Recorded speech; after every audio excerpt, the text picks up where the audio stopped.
કારણ કે વડીલો એની રીતે ધ્યાન રાખતા હોય છે, તંત્રની રીતે ધ્યાન રાખતા, પણ એક તહેવારના માહોલો હોય છે ને ત્યારે જ આવી આપણી ઘટનાઓ બનતી હોય છે. ક્યાંક ને ક્યાંક કોઈક સ્ટેટસ મૂકીને ઉશ્કેરણીજનક કાર્ય કરતા હોય, ક્યાંક અમારા યુવાનો કરતા હોય, ક્યાંક તમારે ગઈકાલની જ ઘટના છે કે યુવાને રામ મંદિરની જગ્યાનો જે બાબરીવાળો ફોટો છે એ મૂક્યો છે સ્ટેટસમાં, આનો હિસાબ કરવામાં આવશે. હવે હું સમજો, આનો રામ મંદિર એક એવું કેન્દ્ર છે સમગ્ર ભારત, આખું ભારત એને માને છે.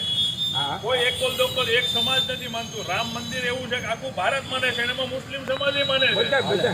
રામ મંદિર ની પ્રાણ પ્રતિષ્ઠા થઈ સમયે મુસ્લિમ સમાજના આગેવાનો એ માનતા, પ્રાણ પ્રતિષ્ઠા પછીના દિવસે.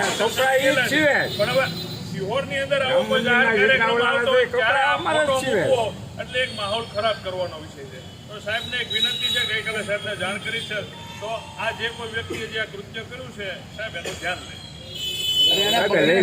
પગલા લઈ લીધા સાહેબ, લઈ લીધા પગલા.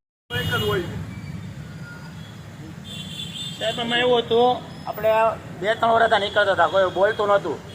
અને ગયાની ને ઓલા સાલમાં કોઈ છોકરાએ સ્ટેટસ એવું મેકેલું, ફલાણા વિસ્તારમાં અમે આમ છવી, અમે અહીંથી નીકળ્યા એવું. તેથી વિસ્તારમાં ન ચાલો, રોડે તમે ગમે જગ્યાએ ચાલો, કોઈ અમારો વિરોધ નથી, અમે તમારી સાથે છવી.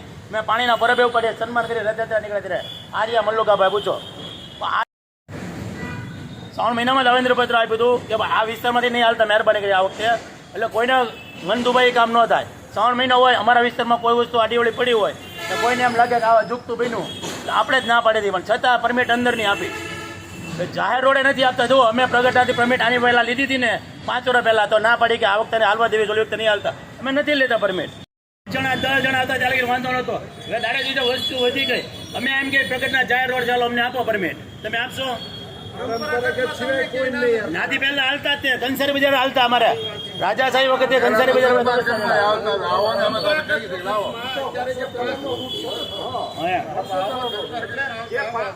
કોરોના કાળ પછીના જે પરંપરાગત કરીમભાઈ ને ખબર છે, પરંપરાગત રૂપમાં હું તમામને કહું છું. પેલો પ્રતાપી પેલો પ્રતાપી